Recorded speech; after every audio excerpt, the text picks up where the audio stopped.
iyyiti saata dhageenu kale sawambira dhageena namitti nama sagaltama fuudhee namni kuni ku akka shintibeeti itti fincaa'ee bira ba'u mucaan kun fuudhuun nutti dhagame bisee salbanne jiru nutti dhagame hamilee jechuun dhugaas dhiirata yabbo gizee takkaafillee dhiirata yakka dhiirati jiraadhu yookaan addunyaa kanarraa deemta maqaan simbadin seenaan simbadin ilmoo leencaa ta'i niitii teetirratti shahidee ta'i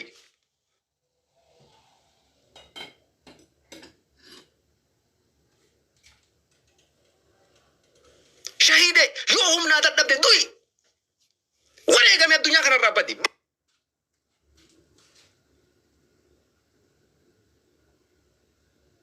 badi yaa ilma rabbi balleesse warra addaa leebaa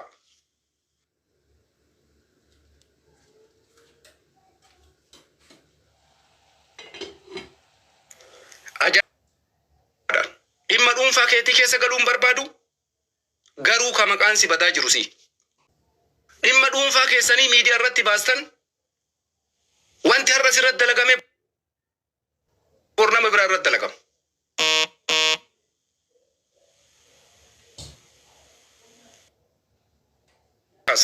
Kabajaa keetiif jecha yaa garuu kana akka ati jettetti sin dhiifnu never suuraa kaasii eega jetteen kaasa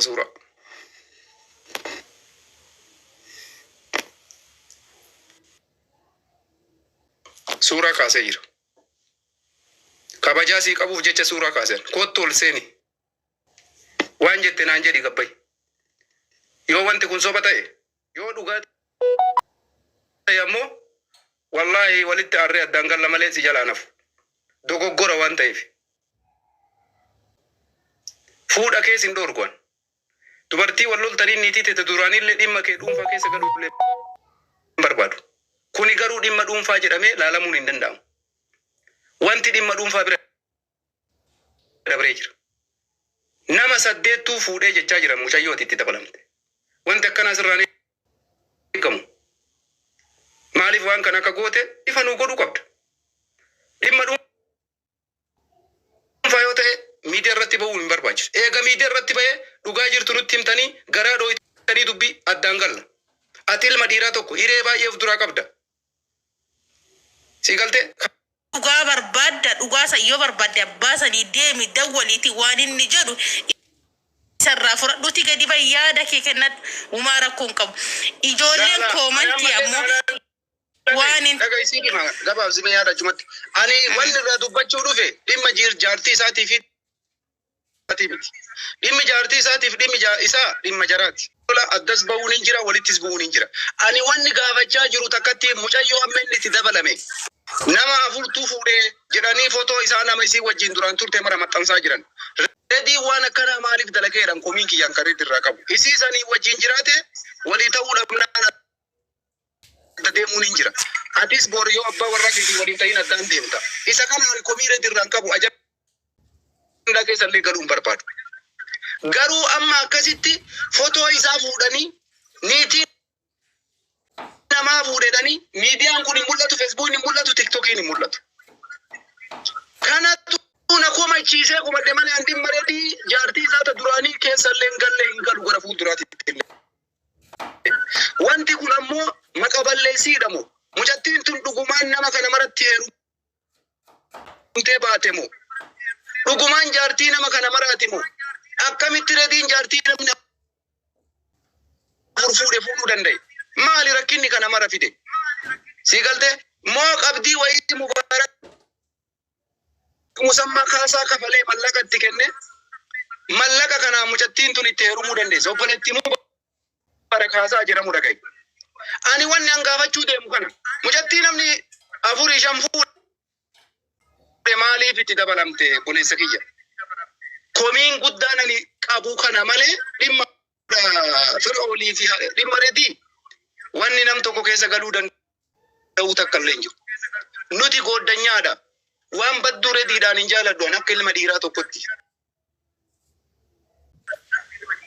garuu wanti kana mara na godhee na aarse akkamitti mucattii namni afur fuudhe jedhanitti reeditti heerumsiisanii saniinuu fuudhanii har'a mistira gadi yaasanii mucaan kun akkamitti uummata wajji jiraata?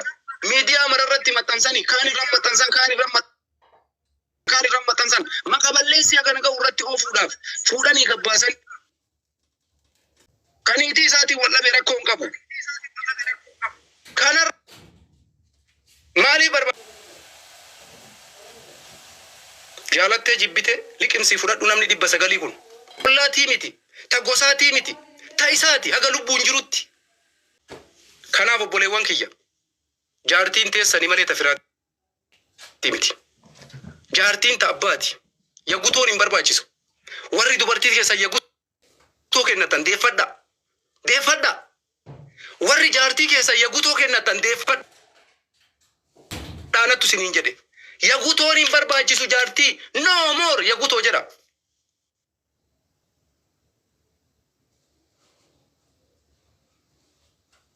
Jaartiin tiyya hagana waliin jirtutti.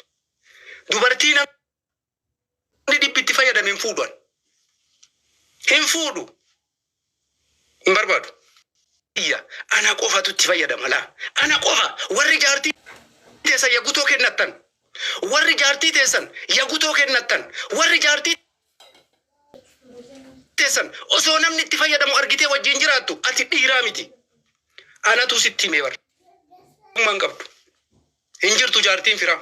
Hin jirtu jaartiin gosaa. Hin jirtu jaartiin ollaa. Jaartiin ta abbaati. Tiyya. Niitiin tiyya. Si fayyaddi. Niitiin teeti.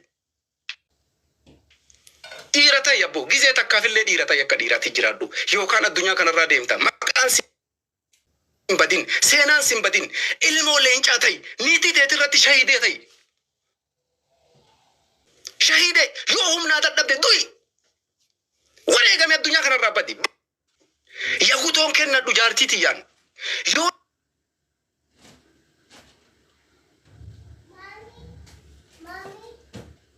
nama sawwaa godhuu dadhabe tushaa kaayadhee uffanni isaa. Kan namicha san irratti harkaanfii fudhadha. Nuti dhiira akkanaati.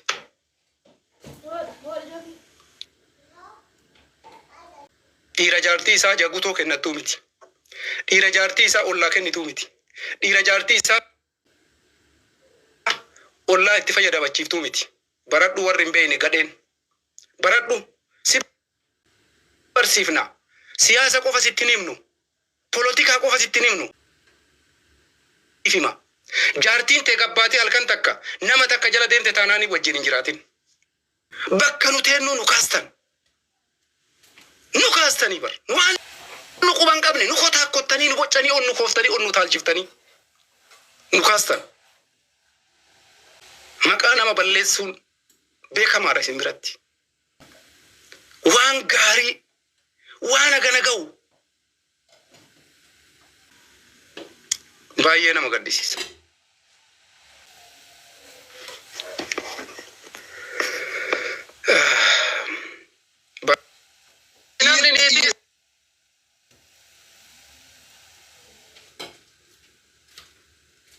Hin komannu. Atis jaartii teetiin borii fiftaa wal ta'uu dandeessu. Dhugaa rabbi. Rakkoo fiigiyaatti garuu gaafa yaaddu qabaatee keessa seenee wanni namni borcuuf hin jiru. Suni rakkoo hin qabdu beekte. Garuu si jala garagalanii sitti fuunedhanii jaartee baluuti. Maaliif barbaachise kun? Yaada kennadhaa. Asirratti jiranii dhugaadha. Yaanni haalli amma kaayiroo irraa dubbii achi dhoowe kun biyya hedduu baxaara waa hedduu kaasaara jechuudha. Haalli amma isaan godhan kun dhugaa rabbii ani yoo dhaga'u amma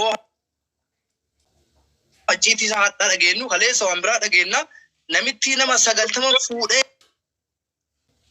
namni kun akka shintimeetiitti fincaa'ee biraa ba'u mucaan kun fuudhuun nutti dhagame.